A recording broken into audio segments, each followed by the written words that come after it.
Hey guys, let me turn down this TV real quick. Walking stocks, by the way. If you're not investing, you should be investing. Maybe an app that'll work for you guys that has been working for me, which doesn't line up to my demographic, right? Because I'm a 40-year-old guy, but I actually use Robinhood, and it works great. So watch the markets, guys. All right, but the purpose of this video is I don't post much on YouTube.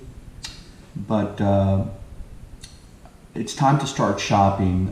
Some of you guys know I posted a video about a year ago. It was about a Camaro ZL1 1LE. If you look in the videos, you'll see it in there. And it was a yellow one, beautiful car.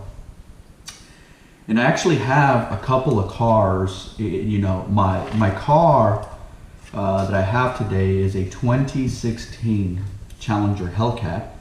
And love the car, by the way. One of the greatest purchases, probably the best car. It is, no, not part, it is the best car I've ever owned. It's go Mango, love the car. And I got a 3-year lease, and my lease is gonna be up probably in about 6 to 8 months, give or take. And it's time to start car shopping. And so I'm excited to do that. And I just wanted to run this by you guys. As you guys know, I posted a video about the Camaro ZL1, and it's a car that I'm very interested in.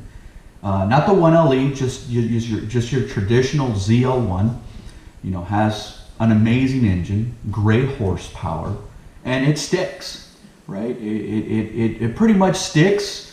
You know, if you get it right, the car will launch for you. Compared to my Hellcat, it's like I'm on skate, guys, right? I mean, it has 275s in the rear, and so that can be tough. So I'm shopping. So let me give you a list of kind of where I'm thinking about going, and I would love to hear your comments and tell me what your opinion might be on what you would choose probably. I know it's important at the end of the day, I'll be driving the car, but I like to hear people's opinion. I ask some of my best friends too around what do they think. They're big car guys. And so at the top of the line, believe it or not, a car that's been really very interesting is a Nissan GTR. About a 2017, 2018 Nissan GTR. I love that bronze color. They updated the interior in 2017, and it's Nissan, right? So the reliability is going to be spot on. So just love the car, love the power. I haven't test drove one yet. I think it does 0 to 60 in like 2.7, 2.8, which is crazy. You know, the Hellcat does 0 to 60 in 3.5. That's if it sticks. You know, you're gonna have to change your rear tires to put something stickier. And so, you know, the GTR sticks, and everybody says, you know, I do have a buddy that's owned one in the past. I've been in the passenger of one, but not the newer versions, right? Like I think it's a 2015. And it feels like a slingshot, man. I mean, it feels like you literally sit and the car just goes, right? And I think that's such an adrenaline rush, right? And I think it would be so exciting. And so that's a car that's at the top of the list, right? And I feel it would be exciting. It has some rear seats. I have 2 little ones, guys. I have an 8 and a 6, and they enjoy fast cars just like me. And so I'm looking kind of for that, you know, 4-seater. There is only one car on my list that's a 2-seater, right? But Nissan GTR. So that would be one. The other one would probably be, which is, again, I'm kind of going back and forth with this, but a 2019 Dodge Challenger Hellcat Red Eye. I love my car today. It has great space, great trunk. It's a great ride. It feels like a GT, guys. I mean, you could daily drive this with no questions asked. My kids enjoy it, right? And so, you know, that's a car that absolutely, you know, I already know what I'm getting myself into. I'm just getting, you know, more horsepower. You get the snorkel now. I would get it wide body, by the way, which, you know, some people, it's a love-hate. I think the car looks amazing with the wide body kit, right? So again, that would be another option.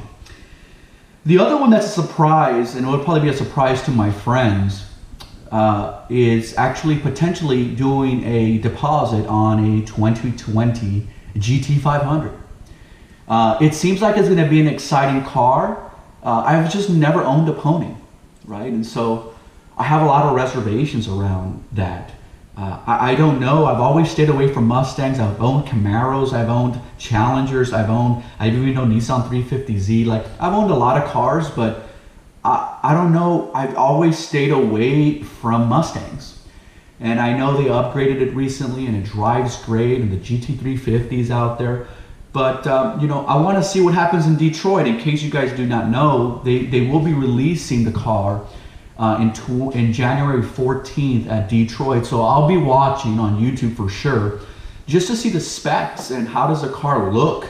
I'm sure it's going to have the latest technology. I think it's going to have like a 10-speed automatic transmission, dual clutch. So I'm excited. And that is a car, absolutely, that has rear seats. Might not be usable, but for kids, I think it might work. So that's a car, absolutely, that would be in my radar. The only thing with that car is, you know, you would have to put a deposit, and they probably won't start, you know, delivering that car probably until like late 2019, because it's going to be a 2020 model. And traditionally, dealers start getting cars like around mid-year, right? Say June, July, August. And so that's a car that absolutely, you know, is on the top of my list as well. And so, you know, I know it's funny, but that you know, these are cars that I'm debating on.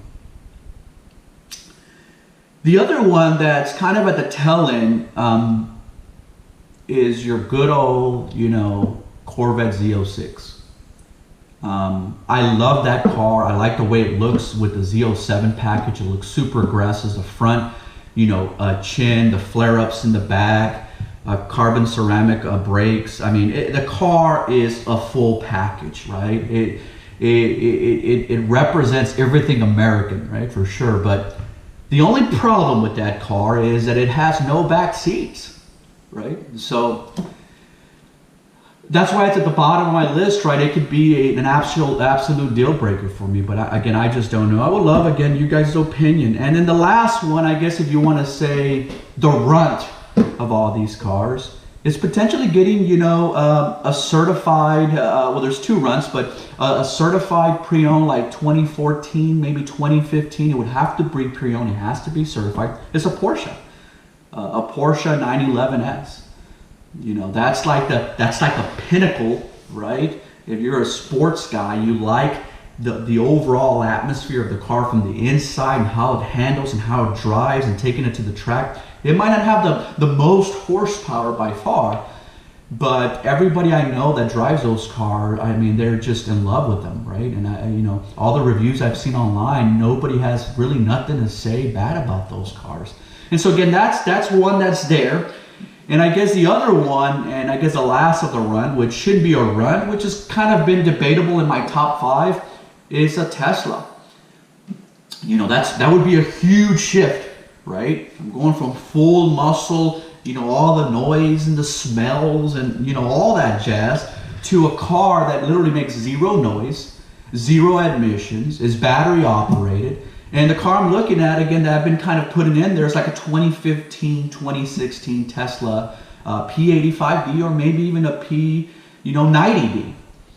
You know, if the deal's right. And I've seen some for about 60, 65, 70K on the Tesla website, certified pre-owned. Again, that's the only way I would go with that car as well.